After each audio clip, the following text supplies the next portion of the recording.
बर्थडेला ज्यांना इन्व्हाइट करायचं होतं त्यांचं नाव इन्व्हिटेशन कार्डवर लिहिलेलं। Okay, can I just know the reason माझं कार्डवर नाव का नाही? I mean why am I not invited? Excuse me. Anika, पुरे झालं आता, ठेव तो phone.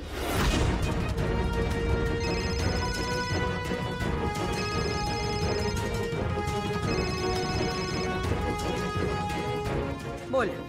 Nayantara aunty, I really wanted to know, मला इन्व्हिटेशन का नाही? मी काय केलंय? What did I do? मी कशासाठी तिला फोन ठेवायला सांगितलं ते? ही काय पद्धत झाली बोलायची? अहो आई, पण वहिनी काय चुकलं तिचं? बरोबरच तर करते ती, तिच्यावर अन्याय होतोय ना। तिचं नाव त्या कार्डावर का नाही असाच प्रश्न आहे ना तिचा।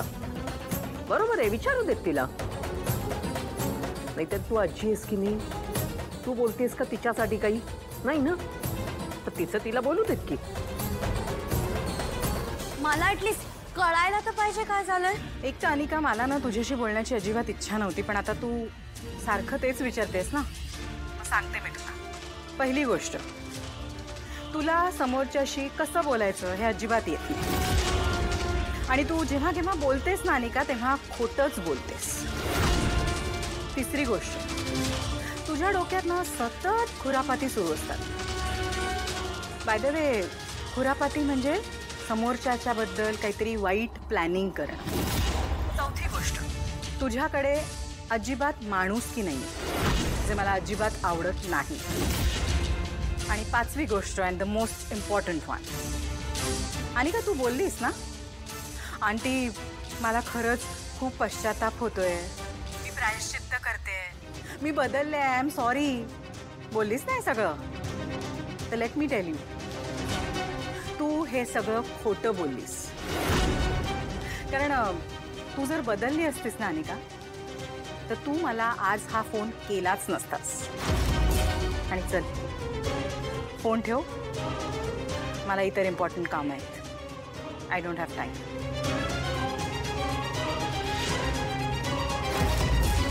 इन्स्पेक्टर साहेब, प्लीज त्या दोघींना लवकरात लवकर शोधून काढा। हे बघा, गावामधली मला असलेली माहिती मी सगळी तुम्हाला सांगितली। आई आणि मुलगी, आईचं वय साधारण 40 असेल आणि मुलीचं 18। हो हो हो, थँक्यू। काय झालं रे? नाही कळली माहिती त्या दोघींची अजून? नाही आई, पण गावाकडे एक पोलिसांची तुकडी गेली आहे। त्यांचं असं म्हणणं आहे की मी ज्या काही डिटेल्स त्यांना दिले आहेत त्यावरून ते माझ्या गौरीला आणि मुलीला नक्की शोधून काढतील।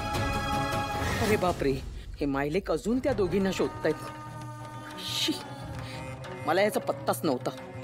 आता माझ्या आधी पोलिसांनी त्या दोघींना शोधून काढलं तर, आणि त्या दोघी या घरात परत आल्या तर काय?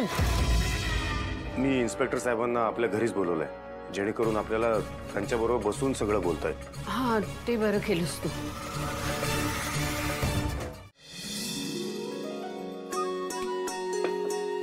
वा वा वा वा वा, काय घमघमाट सुटलाय। वा, मस्त जेवण झालेलं आहे। चला, मला भूक लागली जाम। आजचं जेवण सुद्धा साधना मावशींनी केलंय।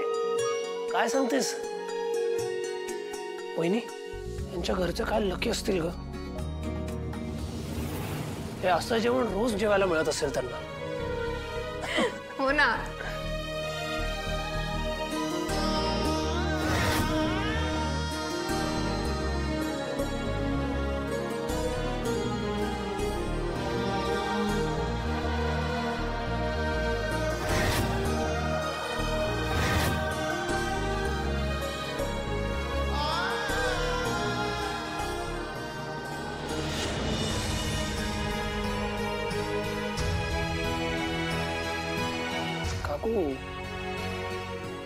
काय झालं?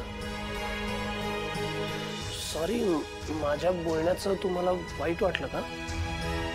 नाही हो, नाही, काय झालं नाही।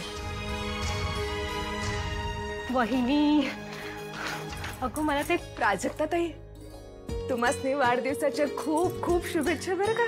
थँक्यू सो मच ताई। नाही नाही, असू दे असू दे। राजू, तू अजून रेडी नाही झालीस? अगं गेस्ट यायला कधी पण सुरुवात होईल। अगं वहिनी, माझं ज्वेलरीचं बॉक्सच सापडत नाहीये. कुठे ठेवलंय? राजू, तुला सगळं सांगावं लागतं ना. तुझ्या कपाटात तो खालचा ड्रॉवर आहे ना, त्याच्यात सेट रेडी ठेवलाय मी. ओके ओके, मी बघते. थँक्यू. हो, सावकाश. हो. जा आवर लवकर. काकू खरंच सॉरी, मगाशी माझ्या बोलण्याचं तुम्हाला वाईट वाटलं असेल तर. नाही नाही, खरंच काही वाईट नाही वाटलं. ठीक आहे ठीक आहे, मग जेवण रेडी झालं की सांगा, मग बसू जेवायला.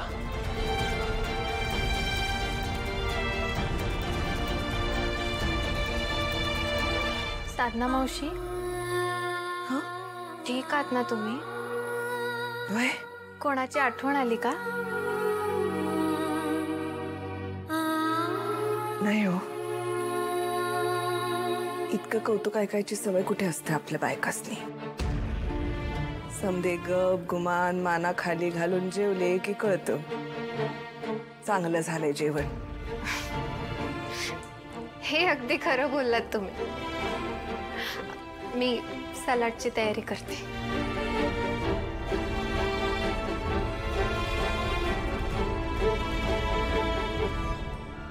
काय सांगू तुम्हासनी, माझ्या हाताच्या जेवणाचं कौतुक करताना थकायची नाही हो माझी पोर. तिला हुडकायला मुंबईत आलो खरं, अजून मी तिला हुडकू शकलेलो नाही. कुठं असेल माझी कवळी, कशी असेल काय बी समजना झालंय.